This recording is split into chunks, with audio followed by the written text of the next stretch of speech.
पर्खाइमा जीवन अल्झिएको हुन्छ, त्यो पर्खिनेलाई थाहा हुन्छ।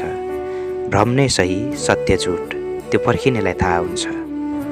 छोडेपछि कसैले त्यो मान्छे एक्लो हुन्छ, छोडेपछि कसैले त्यो मान्छे एक्लो हुन्छ। कोही छ भन्नलाई बाँकी सम्झना मात्र हुन्छ। साँच्चै यसरी मान्छेहरू पर्खाइमा जीवन अल्झाइरहेको हुन्छ। जस्तै पाउँदैन कहिले साथ ढुङ्गाले पानीको, मानौ त्यस्तै हो जीवन, देखेर कहिले नथाक्ने आँखाको नानी हो। यसरी पर्खेकै हुन्छ एउटा मान्छेले अर्को मान्छेलाई, तर थाकी जाँदो रहेछ एक दिन आयो सबैको सामु। चल्छ हल्ला केही समय, बन्ला बिचारा केही समय। यसरी सकिन्छ दिन एक दिन, ढल्छ एउटा जीवन सायद यसरी एक दिन। साँच्चै पर्खाइमा जीवन अल्झिएको हुन्छ, त्यो पर्खिनेलाई मात्र थाहा।